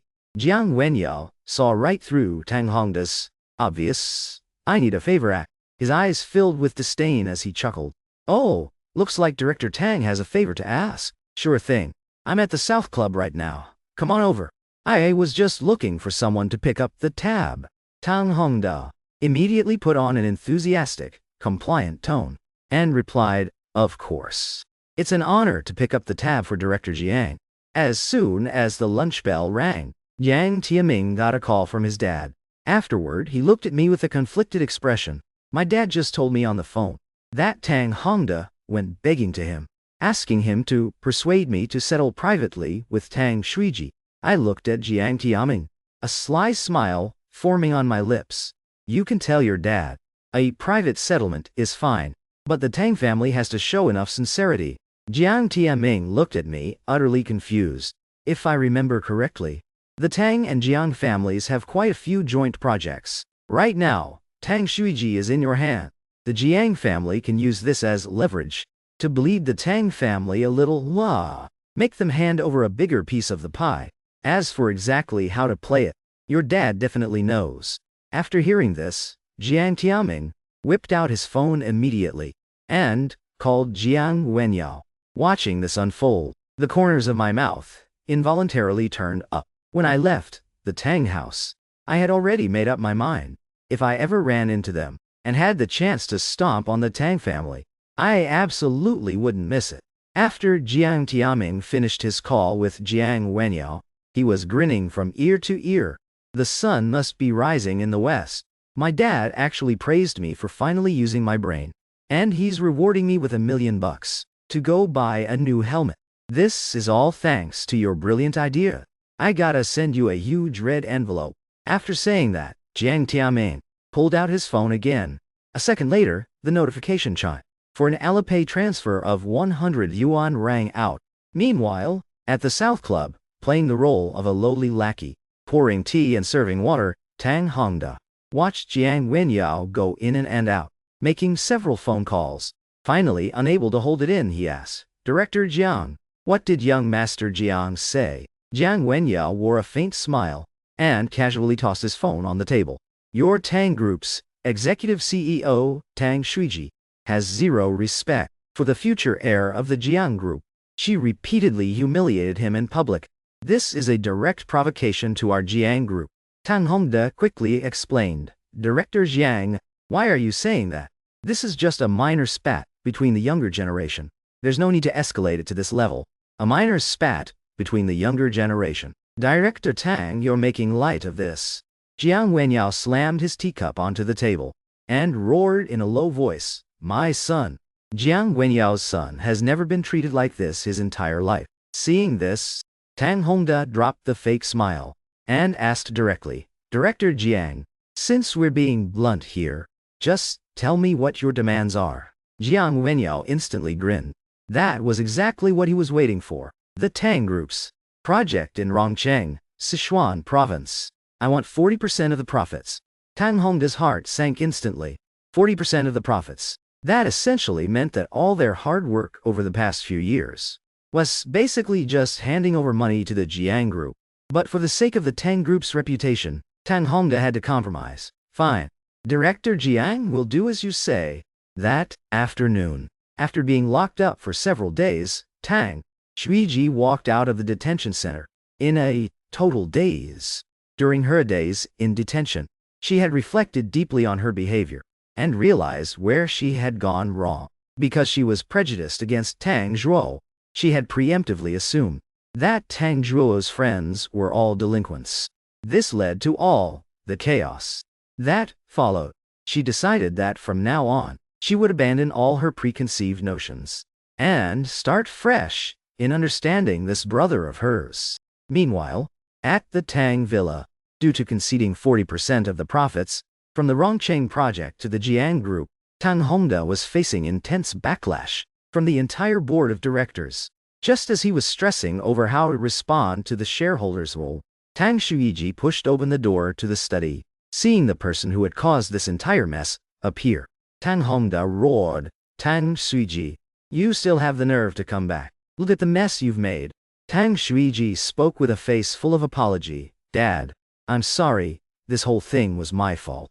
I was prejudiced against Tang Zhuo, so I mistakenly thought the friends he hung out with were all low-life delinquents." Hearing Tang Shuiji's weak explanation, Tang Hongda instantly flew into a rage. "Tang Shuiji, what the hell is wrong with you lately? You skip business trips, you skip work, and all you do all day is obsess over Tang Zhuo. Who Tang Zhuo hangs out without, whether those people are punks or not, whether they're lowlifes or not, what does it have to do with you? Why do you keep sticking your nose into his crap when you don't have to?" Tang Shuiji looked at Tang Hongda and retorted sincerely, "Dad, this situation did start because of me. I admit that, but you can't talk like that." Hearing this, Tang Hongda was taken aback and angrily asked, "What do you mean by that? Did I say something wrong? Tang Zhuo is my brother and your son. We have a responsibility, an obligation, to be responsible for his life." Before Tang Shuiji could even finish her sentence, She was slapped to the floor by a resounding blow, blood trickling from the corner of her mouth. Tang Hongda showed zero emotion upon seeing this. If Tang Zhuo had just begged for mercy for you, our Tang family wouldn't have just lost 1 billion yuan for nothing. Tang Shuiji stumbled out of the study, completely devastated. As the executive CEO of the Tang Group, she was extremely clear on the company's financial situation. Just then, a clear, bright voice called out from behind her. "Big sister, are you okay?" Tang Yi looked at her with a face full of concern. "Why is Dad acting like this?" "So we lost a project. So what? To hit his own daughter that hard. Besides, this whole thing wasn't even your fault." Tang Yi spoke up, indignantly for Tang Shuiji, feigning anger. Tang Yi reached out and gently touched Tang Shuiji's red, swollen, burning cheek, his eyes immediately welling up with tears. "Big sister, wait right here. I'll go get the first aid kit." Watching his hurried retreat, Tang Shuiji suddenly realized something. She was usually so busy with work that she didn't have the time or energy to care about the situations of her other sisters. All the impressions she had formed of Tang Zhuo seemed to have been casually dropped by Tang Yi in passing conversations. Plus, what Uncle Hu had said earlier, Tang Zhuo being placed in that dark, windowless tool room, was actually Tang Yi's idea. Could it be? A terrifying thought flashed across Tang Shuiji's mind. Tang Yi saw Tang Shuiji staring intensely at him and asked in confusion, "Big sister, what's wrong?" "It's nothing. I was just thinking, is there any way we can still fix this situation?" Not wanting to alert him to her suspicions, Tang Shuiji casually made up an excuse to brush him off. But hearing this, Tang Yi's eyes shifted, and he said excitedly, "Big sister, I heard Dad say that Tang Zhuo and Jiang Tiaming are super close. If we get Mom, Dad, third sister, and fourth sister to go see Tang Zhuo together and let him feel our sincerity, I'm sure he'd be willing to help us out." Tang Shuiji felt that Tang Yi's suggestion made perfect sense. She didn't even bother applying the medicine, and immediately rushed to Tang Hongda's study. Tang Yi watched Tang Shuiji walk away, the corners of his mouth curling up, a triumphant smirk appearing on his face. When Tang Hongda heard Tang Shuiji's suggestion, he realized he had already thought of it. If Jiang Tiaming was willing to speak up for the Tang family to his father, that would be ideal. But even if Jiang Tiaming refused, as long as Tang Zhuo returned to the Tang family, the marriage alliance could proceed, and they could still ride the coattails of the Li family. Thinking of this, Tang Hongda immediately pulled out his phone and called his other daughters. The next day after school, as soon as I walked out of the school gate, I saw Tang Hongda marching toward me. Right behind him followed a large group of people, including 3 familiar faces. I couldn't help but frown. Tang Shuiru, Tang Shuan, and Tang Shuling were here too. Tang Hongda pursed his lips. He forced a fake smile and said, "Son, how have you been these past few days? Mom, Dad, and your sisters are all here to take you home." After saying that, he shot a look at Zhou Wanhua. Zhou Wanhua immediately put on a face full of concern. "Yes, son. Look how much your 2nd, 5th, and 6th sisters care about you. The second they heard you ran away from home out of anger. They were absolutely frantic.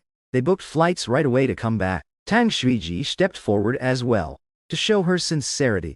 Ignoring the stares of everyone around, she bowed deeply to me. "Zhuo, for misunderstanding you before, I sincerely apologize to you." Looking at this group of people in front of me, only one phrase came to mind. A weasel wishing a chicken a happy new year. The true colors of everyone in the Tang family are crystal clear to me. I smirked and scoffed, an apology with so little sincerity. "Shouldn't you be on your knees?" Tang Hongda forced down the fury burning in his chest, and tried to coax me. "Son, it was my fault before. Dad was too harsh on you. I promise I will absolutely never treat you like that ever again. Whatever issues we have, let's go home and talk it out. There's no hurdle a family can't get over together." Hearing this, I was actually a little surprised. I never thought Tang Hongda would actually have a day where he backed down to me. But I knew perfectly well that for the sake of profit, the Tang family was capable of absolutely anything. I didn't want to waste any more time on them. You want me to go back? Not a chance in hell. I'll make it crystal clear right now. I, Tang Zhuo, will never step foot in the Tang house again for the rest of my life. Unless, as I spoke, I caught the slight upward curve of Tang Yi's mouth. Tang Hongda immediately pressed, unless what? Son, whatever you want, Dad will give it to you. I continued with a smile. Unless you make Tang Yi disappear from the Tang family forever, and transfer half of your shares in the Tang group into my name. As soon as I said this, Tang Yi's expression instantly froze. He blurted out, Tang Zhuo, didn't you already renounce your inheritance to the Tang family's assets? I looked over with a smirk. I changed my mind. Is that a problem? Tang Yi, who had been secretly plotting his own schemes, suddenly felt his heart leap into his throat. Then, with red eyes, he looked at Tang Hongda. Just agree to his demands. As long as he comes back, that's all that matters. I am willing to leave the Tang family. And if you give all the Tang group's shares to him, that's fine too. I don't mind. I'm sure Mom wouldn't mind either. Zhao Wanhua chimed in from the side. It's not about whether Mom minds or not. You and Zhuo are both still young. It's not the time to be talking about splitting assets. The other sisters also nodded in agreement, completely failing to notice anything weird about Tang Yi's words. Only Tang Shuji caught a whiff of something wrong. Why did Tang Yi say it so strangely? It sounded as if the Tang group's shares belonged to him in the first place, and now he was magnanimously giving them up to Tang Zhuo. And that part about I'm sure Mom wouldn't mind either. That sounded super weird too. Where does an adopted kid get the confidence to be so certain that Zhou Wanhua wouldn't mind? Tang Shuji couldn't help but recall the strange words I threw down when I left the Tang house. Could it be that Tang Yi was actually her father's illegitimate son? Tang Shuiji kept repeating those two sentences in her head. Once, she substituted the identity of an illegitimate son. The puzzle suddenly made sense. Except, this final answer was something Tang Shuiji found hard to believe. Did Tang Yi know that he wasn't Tang Hongda's biological son, and deliberately hid his identity to enter the Tang family, plotting to steal the Tang family's fortune? If that were true, then this wouldn't just be a simple case of a cheating father and an illegitimate son. It would be a massive, calculated conspiracy. Tang Shuiji was terrified by the conclusion. She'd just reached. Even her arms, hanging at her sides, began to tremble uncontrollably. The rest of the Tang family's attention was focused entirely on the father and son, Tang Hongda and Tang Yi. A whole group of them crowded around Tang Yi, offering words of comfort. Seeing this, a sarcastic smile formed on my face. Just a moment ago, these people were going on and on about how important I was. But the second Tang Yi spoke, I instantly became invisible. Couldn't they even act a little more convincingly? Having seen enough, I turned to leave. But before I could even take 2 steps, Tang Hongda quickly caught up. Frowning, he showed a hint of sadness. Zhuo, you are my biological son. My business will eventually be handed over to you. But not right now. You're not even an adult yet, and Dad is still young. Now is not the time to be talking about this. How about this? You come back first, and once you're back, we can figure things out. Hearing this, I couldn't help but find it funny.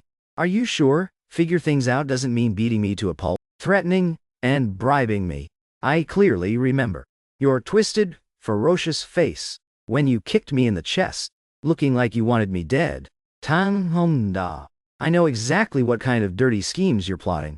Tang Shuiji saw that if they kept pushing, our relationship would only become more strained. So she suggested, since Zhuo doesn't want to come back yet, Mom, Dad, let's not force him. There's plenty of time. Mending a relationship takes time. Tang Hongda heard this, and pulled out a bank card he had prepared in advance. Zhuo, Mom and Dad went too far before. We understand if you don't want to. Forgive us, right now. Whenever you figure things out and cool off, come back. The Tang family's doors are always open for you. Also, there's 100 yuan on this card for you to use. Don't mistreat yourself while you're out there. When you run out, let Dad know, and I'll transfer more. Zhao Wanhua also brought out a gift bag. Mom bought you 2 new outfits. When you go out with your classmates on holidays, don't wear your school uniform. Tang Shuiji handed over a box to Big Sister. Saw that your smartphone was broken, and you hadn't gotten it fixed, so I bought you a new one. It's the latest Apple model. See if you like it. Tang Suru handed over an envelope. I heard from Yi that you really like this singer. I specifically asked someone for 2 VIP concert tickets. You can take a friend with you. Then, the others brought out their gifts too. Finally, even Tang Yi handed over a notebook filled with dense writing. He said sincerely, "Joe, the college entrance exam is coming up soon. These are my class notes. It's all the key points the teachers highlighted. I hope it helps you." Tang Yi. This notebook actually made me laugh out loud. However, I didn't expose the truth. Instead, I reached out and took everyone's gifts one by one. Seeing this, Tang Hongda and Tang Shuiji looked delighted. As for the other 5 sisters, although they didn't show much emotion on their faces, internally they were full of contempt. But, the very next second, those gifts, worth hundreds of thousands in total, with a loud crash, were all thrown right into the trash can by me. Seeing this, Tang Hongda exploded in a furious rage. Tang Shuling complained indignantly, "I told you not to come looking for Tang Zhuo. This kid doesn't know what's good for him. Us doing this is just asking to be humiliated." Tang Suyun chimed in, "The company is losing money. Big sister, you should figure out another way. Banking on Tang Zhuo is useless." The sisters all chimed in, complaining one after another. Finally, even Zhou Wanhua couldn't help but start grumbling. And standing to the side, silently watching all of this, Tang Yi was thrilled. The next morning, after a whole night had passed, the anger in Tang Hongda's chest had subsided considerably. Tang Hongda turned and looked at Tang Yi. "Yeah, when I went to school to pick you up last Friday, I heard your homeroom teacher say there's a citywide mock exam this week." Tang Yi nodded. "Dad is sharp. In 2 days. I heard from the teacher that this isn't just a citywide mock exam, it's also the last large-scale diagnostic test before the college entrance exam. The strictness is on par with the actual college entrance exam. So Yi, how do you feel about it? Are you confident?" Zhou Wanhua asked with concern. Hearing this, Tang Yi's face instantly showed a flash of confidence. He laughed. "Mom, don't worry." Tang Hongda encouraged him. "Although your grades are good right now, but Dad knows you have the ability to get into the city's top 100. Push hard these last 2 months, and try to produce an even better report card." Facing Tang Hongda's renewed demands, Tang Yi felt a bit conflicted internally. Just as he was wondering how to respond, Tang Zuiyun, who hadn't spoken, chimed in, "Dad, aren't you asking too much of Yi? There are hundreds of thousands of test takers in Yukong. Getting into the top 100 isn't that easy." Zhao Wanhua agreed. "Hongda, Yi is already under enough academic pressure. Don't put any more pressure on him. Think about it yourself.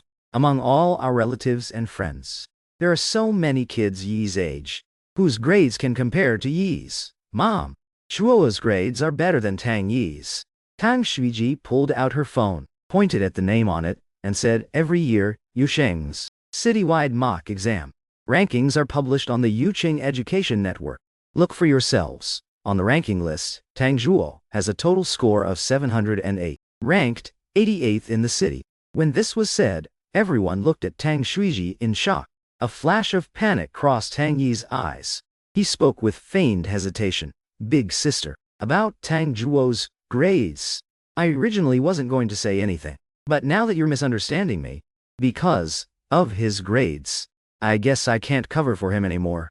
Zhou Wanhua demanded, "What is going on? What exactly have you been covering up for that bastard?"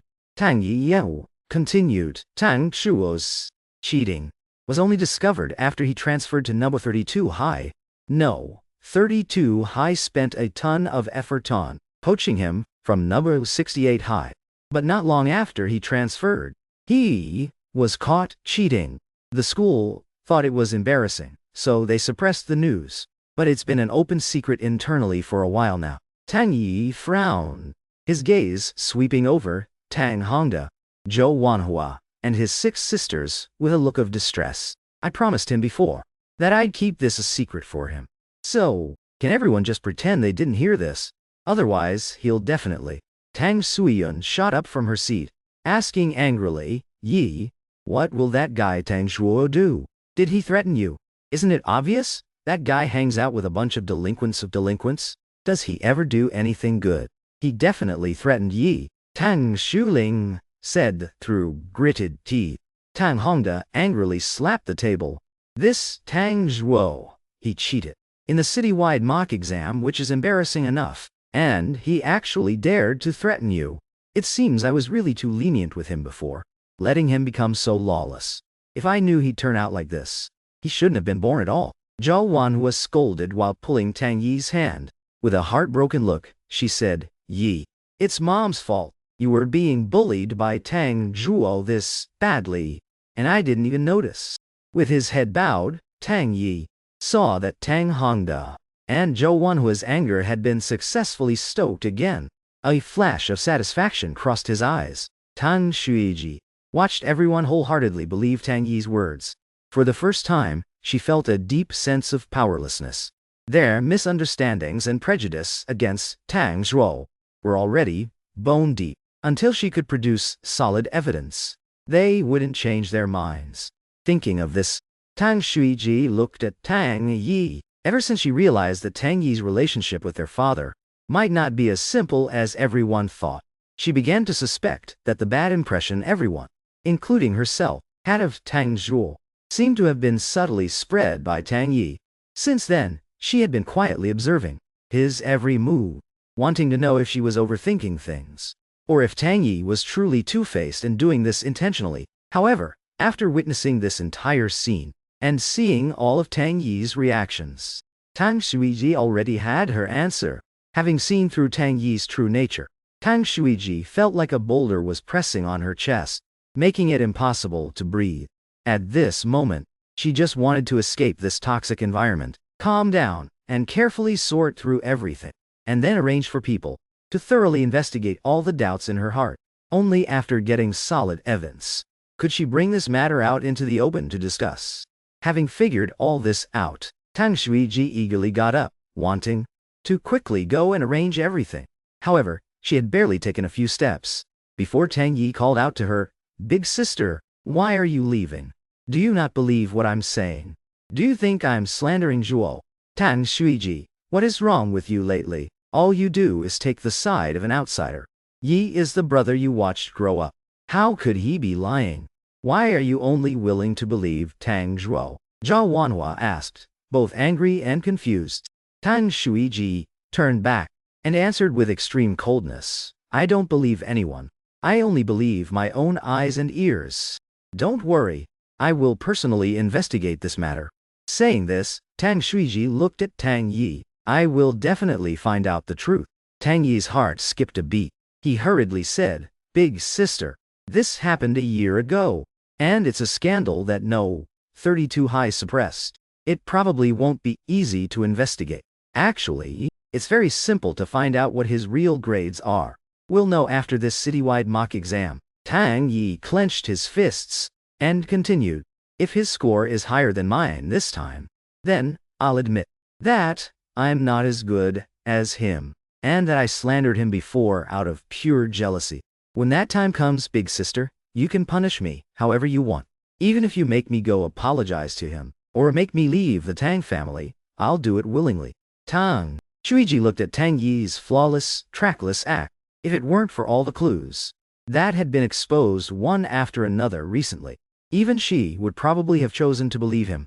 Tang Shuiji let out a mocking, cold snort. "Tang Yi, you better remember what you said today. Yu Sheng's citywide mock exam was as strict as the college entrance exam itself. Hundreds of thousands of high school seniors in the main urban area were randomly assigned to testing centers by a lottery system. As a student from number 32 high, my number was 16,899, and I was assigned to take the exam at the very remote number 96 high. Just as I arrived at the school gate, I saw a Rolls-Royce. Next to it, Zhao Wanhua was checking Tang Zhuo's pencil case, terrified that her precious son had forgotten something that might affect his exam performance. I quickly quickened my pace, wanting to get into the school before they saw me.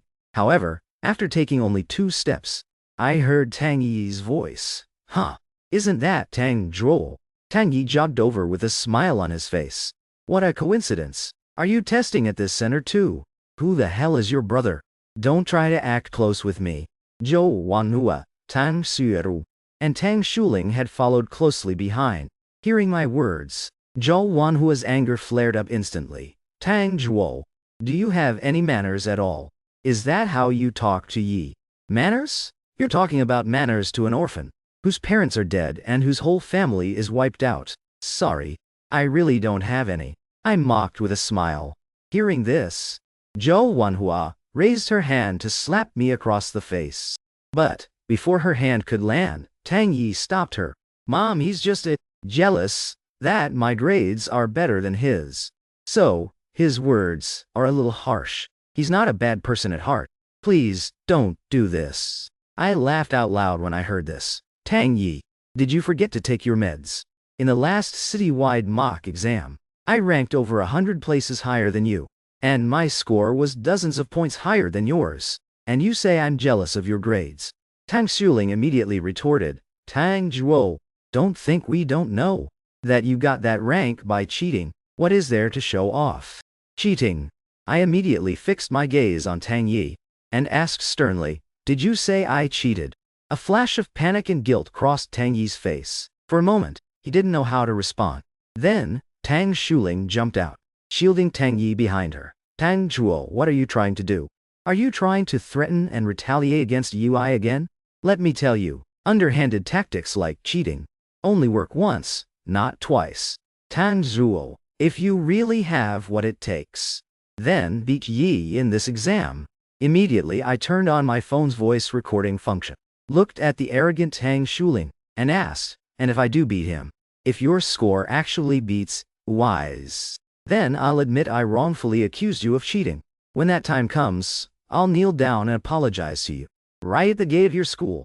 Tang Shuling spouted off her big words with full confidence. Hearing this, I couldn't help but laugh out loud. I've seen stupid before, but never this stupid. Are you sure? Tang Shuling arrogantly raised her chin. I, Tang Shuling, keep my word. I never go back on what I say. Alright, you said it. After recording Tang Shuling's brazen words, I didn't bother with them anymore, and just walked toward the school. Guided by the teachers, I quickly found my assigned classroom. After finding my seat and sitting down, a familiar figure walked in. Tang Yi was actually assigned to the same testing room as me, the exact same classroom, and his seat was diagonally behind mine. From that distance, if his eyesight was decent, and he leaned forward a bit, wouldn't he be able to see the answers on my test paper? I couldn't have that. I had to make sure my test paper was covered up tight. I'd let anyone benefit before I'd let Tang Yi. The first exam was Chinese. It only took me an hour to finish all the preceding questions, leaving the remaining hour and a half entirely for the massive final essay question. Meanwhile, Tang Yi, who had already bribed the test makers and gotten the questions a day in advance, was breezing through writing down the answers. This mock exam strictly followed the college entrance exam standards. Even if you finished the test early, you could only hand it in a maximum of half an hour early. After finishing the essay, I went back over the test paper countless times to check my work, agonizing as I waited. When the minute hand finally hit the designated mark, I sprang up, placed my test on the podium, and walked out of the classroom. The afternoon exam was math. As a science student, math, physics, and chemistry were my strong suits. The moment I got the test, I started blazing through it, not pausing for a second. When I was only halfway through the final long answer question, I looked up and saw Tang Yi's retreating back as he left. I couldn't help but frown. I scrutinized Tang Yi's back, my gaze landing on his left hand, which was tightly clutching his white sleeve cuff.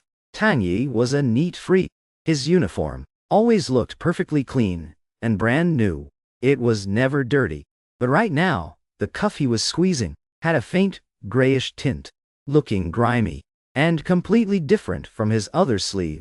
Thinking of this, I had originally planned to hand in my paper early, but this time, I forced myself to wait until the very end. Time's up. Hand in your papers and leave. Don't loiter around. Seeing that I still hadn't left, the proctor urged me. I smiled and handed over my test paper, then asked very politely, "Hello, teacher. Excuse me, Are you a teacher here at this middle school? The proctor frowned and answered, Yes. What's up? Can I ask? Where I can view the classroom security footage. The school security office, of course. But why are you asking? You want to check the cameras. I shook my head, hiding my true intentions. I smiled and deflected. Oh, I was just curious. School security offices are usually located in the main administrative building. I quickly found the place. I knocked on the security office door, and when no one answered, I tested the door handle. To my surprise, it creaked open. Without overthinking it, I went straight to the monitors and started searching. The classroom cameras weren't super high def. They couldn't capture exactly what was written on the sleeve. But Tang Yi, acting all sketchy, glancing at his sleeve, and then writing down an answer, was more than enough proof. I immediately whipped out my phone and recorded the entire scene perfectly. The 2 days of exams flew by. College entrance exam scores usually take half a month to come out, but the citywide mock exams didn't take nearly as long. Results were typically out in just 3 days. On Friday morning, as soon as I walked into the classroom, I saw our homeroom teacher, Liu, with a stern face, standing at the podium. In front of him was a thick stack of test papers. The students below were all buried in their books, not daring to make a sound. Class rep, come up here and read the scores out loud for everyone. The class rep walked up to the podium, and reading from the grade sheet in his hand, started announcing the rankings from lowest to highest, following the class rep's voice. The rankings were revealed one by one. Zhou Bo, 703 points, ranked second in the class. When he reached this point, the class rep turned his gaze toward me, his eyes full of shock. Tang Zhuo, 723 points, ranked first in the class, and 18th in the entire city. Meanwhile, no, 68 High didn't have their class officers go up to the podium and read out the scores, one by one, like no, 32 High did Boy Bao. Instead, they just posted the ranking sheets on the wall, next to the blackboard. There were 2 sheets, in total. One was the class ranking sheet, and the other was the ranking sheet for the top 100 students in the city. Seeing this, Tang Yi was just about to get up to check his own score, when he heard a girl, who usually had a crush on him, exclaim, Oh my God! Tang Yi, you actually scored an incredible 722 points. Tang Yi eagerly pushed through the crowd of students and got to the front of the sheet. He immediately spotted his own name, ranked third in the class, and 19th in the entire city. However, as his eyes moved up, a name he absolutely despised came into view, and this name was right above his own. Tang Yi leaned in closer, unable to believe it, and repeatedly read the text on the sheet. 18th place, no. 32 High, Tang Zhuo, total score, 723, Chinese, 138, Math, 150, Comprehensive Science, 296, English, 139. Compared to the last mock exam, ranking improved by 70 places. Tang Yi was shaking with rage, quietly clenching his fists tight, his eyes filled with pure hatred. Damn it! Why? What right did Tang Zhuo have to always be one step ahead of him? Soon, it was noon. The Yuqing Education Network's official WeChat account had published the results of our mock exam. I quickly clicked on it, and was just about to use the search function to look up Tang Yi's score, when I saw his name right there on the screen. He got 19th place in the city, with 722 points. I thought back to how arrogant and full of hot air Tang Shuling was outside the testing center, and a smirk crept onto my face. Now that the results were out, it was time for her to make good on her promise. I opened my phone's block list, found Tang Shuling's number, and dialed it immediately. Hello. Tang Shuling, you've seen the mock exam scores by now, right? You should still remember what you said on the day of the exam, right? It's fine if you don't. I don't mind reminding you. You said, if my score in this mock exam was higher than Tang Yi's, you would kneel down and apologize to me at my school's gate. Tang Shuling, what time do you plan on showing up today? I'll be waiting. On the other end of the line, Tang Shuling wanted to smash her phone. She said, through gritted teeth, Tang Zhuo, in your dreams, don't think I don't know that you cheated to get those grades. I'm going to the Education Bureau to report you right now. Don't think you pulled off the perfect crime. The classrooms and hallways at the testing center are covered in cameras. I'll check them frame by frame. I refuse to believe I won't catch you. Hearing this, I laughed even harder. All right, Tang Shuling, if you have the guts, then go check. If you don't go check, I'll actually look down on you. Furious, Tang Shuling immediately hung up the phone, grabbed her bag and headed out. Looking at the abruptly ended call on my phone screen, I couldn't hold it in anymore and burst out laughing. I was originally planning on waiting for the right moment to release the video of Tang Yi cheating that I had on my phone. I never expected that Tang Shuling would actually go report me for cheating and go check the security footage. I wonder, when Tang Shuling pulls up the footage hoping to catch me cheating, only to find out that the person who actually cheated was her precious little brother, Tang Yi. What kind of expression she'll have on her face? Meanwhile, with anger burning fiercely in her chest, Tang Shuling floored the gas pedal and drove straight into the Education Bureau's gate. The receptionist in the lobby saw Tang Shuling storming in and hurriedly asked out of concern, "Miss Butt, can I help you with something?" Tang Shuling didn't hesitate for a second. In this citywide mock exam, someone cheated. I am here to file an official report. Upon hearing this, the staff member led Tang Shuling to the door of an office. Hearing the cue, Tang Shuling walked right into the office and exaggerated everything. She thought she knew. She spouted nonsense like, this wasn't his only time cheating. This student relied on cheated grades to get into NOAA 32 high last year. As the saying goes, a new official applies strict measures. Director He, who had just taken office, slammed his hand on the desk and angrily declared, this citywide mock exam is the most authoritative exam in Yucheng. I absolutely will not allow any cheating in this exam. Investigate. Look into this immediately. If we find anything, they must be punished severely. Zero tolerance. Standing to the side, Tang Shuling heard this and couldn't help but smile. Director, he finished, thought for a second, and said, since this is the first cheating scandal since I took office, and it's a serious one, I've decided to personally investigate this matter. That's great. With you on it, Director He, I'm relieved.